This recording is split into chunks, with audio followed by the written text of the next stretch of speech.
Hello বন্ধুরা, কেমন আছো সবাই? আশা করি ভালো আছো, আমিও ভালো আছি। আজকে ভিডিওটা করার একটাই উদ্দেশ্য হলো, সবার আমাকে দিয়ে একটাই অভিযোগ, আমি কাউকে টাইম কেন দিই না। সবাই বলতে আমার বাড়ির লোক, আমার বন্ধুবান্ধব, আমার কোর্টের কালিকরা।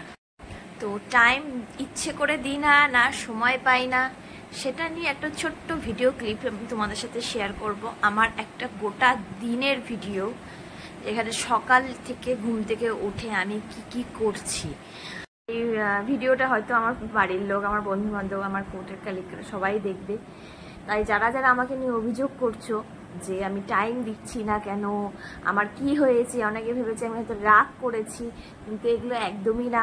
আমি সকাল থেকে রাত পর্যন্ত আমি কি কাজ করি, চলো এই ভিডিওতে দেখে নেওয়া যাক। আর কতদিন নিজেকে অজুহাত দেবে আমার দ্বারা ভোরবেলায় ঘুম থেকে ওঠা হবে না।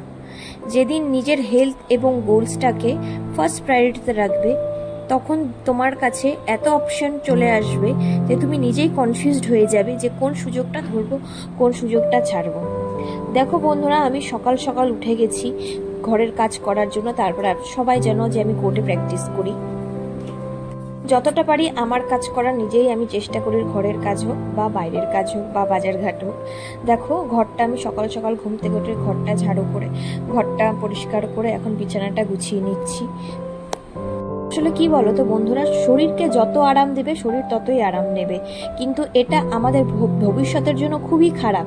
শরীরকে সবসময় অ্যাক্টিভ রাখা উচিত, তাতে শরীর মন দুটোই ভালো থাকে। ছাড়া আমি মনে করি এখন আমার অনেক দায়িত্ব আমার বাবা মাকে ভালো রাখার জন্য। তাদের জন্য আমি অনেক টাকা কামিয়ে যেতে যাই, যাতে তাদের কোনো ইচ্ছা পূরণের জন্য আমাকে ভাবতে না হয় যে এই জিনিসটার দাম বেশি বা এই জিনিসটার দাম কম।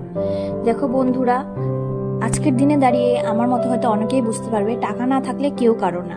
তোমার কাছে টাকা আছে তাহলে তোমাকে সবাই ভালোবাসবে, সে তোমার জাতপাত দেখেই হোক বা তোমার গায়ের রং দেখেই হোক।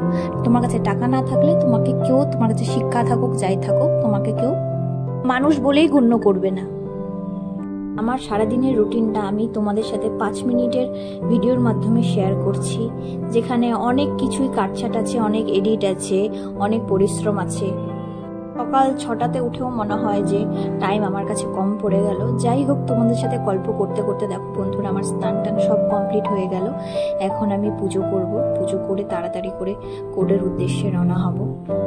যারা যারা আমাকে নিয়ে অভিযোগ করো আমি টাইম দিচ্ছি না কেন, আমি সময় দিচ্ছি না কেন, আমার কি হয়েছে, তারা প্লিজ আমার এই ভিডিওটা দেখো একবার, যে আমি সারাদিন কতটা ব্যস্ত থাকি। হ্যাঁ, এটা ঠিক যে আমি ইচ্ছে করেই ব্যস্ত থাকি, কারণ আমার অনেক দায়িত্ব, অনেকের স্বপ্ন পূরণের দায়িত্ব আমার কাঁধে আছে, যেটা আমাকে পূরণ করতে হবে। তার জন্য আমাকে এখন অপরিশ্রম অক্লান্ত খাটতে হবে। আমাদের সাথে গল্প করতে করতে প্রায় আমার পুজো করা কমপ্লিটই হয়ে গেছে। দেখো বন্ধুরা, তাড়াতাড়ি করে পুজো করে নিলাম। তাছাড়া আমার পুজো অর্চনা করতে সত্যি খুব ভালো লাগে, মনটা খুব শান্ত হয়ে যায়। মনটা যখন অশান্ত থাকে তখন আমি বজরংবলীর নাম জপ করি। তোমরাও একবার করে দেখবে কতটা পজিটিভ ভাইবস কাজ করে। এই দেখো আমার যে সোনা বাচ্চা, ওকে একটু আমি ঠাকুরের আশীর্বাদ দিয়ে দিলাম। আজকে এতটা দেরি হয়ে গেছিলো যে খাওয়ারও টাইম পাইনি। কোর্টে গিয়ে ভেবেছি কিছু খেয়ে নিব, তো বেরিয়ে পড়লাম কোর্টের জন্য। রাস্তায় বেরিয়ে এই যে প্রত্যেক দিনের মতন আমাকে গুড বাই করতে আসে, আর যেটা আমার সত্যি দেখতে খুব ভালো লাগে। এই দেখো বন্ধুরা, টোটোতে উঠে গেছি। দেখে বুঝতেই পারছো হয়তো বাইরে কতটা রোদ, কতটা গরম। এই যে কোর্টে গিয়ে খাওয়ারও সময় পেলাম না, কাজ করা শুরু। কোর্টের যারা যারা কাজ করো আমার মতন তারা জানো যে কোর্টে ঢুকে গেলে আর বসার সময় থাকে না একটা মিনিটও। যাই হোক, কাজ শেষ হতে হতে প্রায় 5:30 মতো বেজেই গেছে।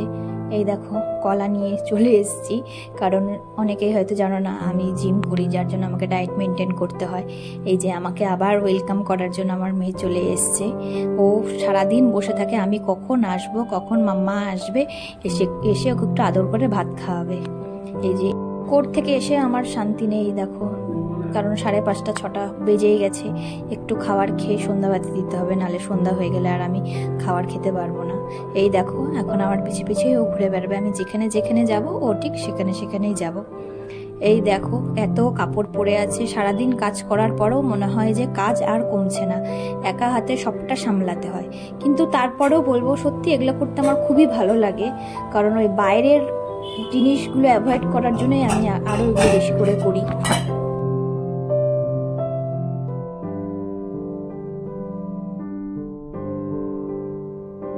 সারাদিন পর যখন খেতে বসি তখন সত্যি মায়ের হাতে রান্না খুব মিস করি। যখন স্কুল থেকে আসতাম মা নিজের হাতে খাইয়ে দিত, ওই জিনিসগুলো খুবই মিস করি। মাঝে মধ্যে মনে হয় একাই ভালো আছি, বাইরের জগৎ থেকে দূরে। যারা যারা কোনো কাজ করে না, সারাদিন লোকের কুটকচালি করে, কে কি ফটো দিচ্ছে, কে কি দিচ্ছে, কে শাখাফলা পড়ছে না পড়ছে, এগুলো নিয়ে জাজমেন্ট করে, আদৌ তারা ভালো থাকে কি সেটাই ভাবি। কিন্তু আমার লাইফে আমি সত্যি ভালো আছি, কারোর সঙ্গে কোনো কথা নেই, নিজের মতন থাকছি। এই দেখো তোমাদের সাথে কথা বলতে বলতে জিমে চলে এসেছি সন্ধ্যাবাতি দিয়ে, এখন একটু এক্সারসাইজ করে নিচ্ছি। এখনকার দিনে এক্সারসাইজটা সবার জন্য খুবই দরকারি। দেখো বন্ধুরা, প্রায় 9:30 10টা বেজে গেল, জিম করে বাড়ি যাচ্ছি। বাড়ি গিয়ে আবার আমার কাজ পড়ে আছে, একটু ফ্রেশ হয়ে নিলাম, কারণ জিম থেকে এসে যারা জিম করো জানো স্নান না করলে একদমই ভালো লাগে না।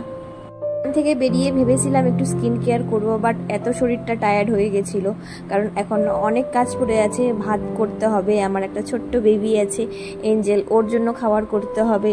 তাই ভাবলাম যে থাক, নিজের জন্য আর সময়ই পেলাম না, ভাবলাম পরে আবার কখনো করা যাবে। মাঝে মধ্যে ভাবি, মানুষ যাদেরকে নিয়ে এত ক্রিটিসাইজ করে, এত অপমান করে, এত খিল্লে ওড়ায়, তারা কি আদৌ ভালো আছে, নাকি তারা যায় সব কিছুতে ব্যর্থ হয়ে গেছে, সেটা তারা অন্য মানুষকে অপমান করে নিজেদেরকে সান্ত্বনা দেয়। যাই হোক বন্ধুরা, আজকে অনেক কথাই বললাম, তোমরা সকলে ভালো থেকো, আমিও ভালো আছি। Good night.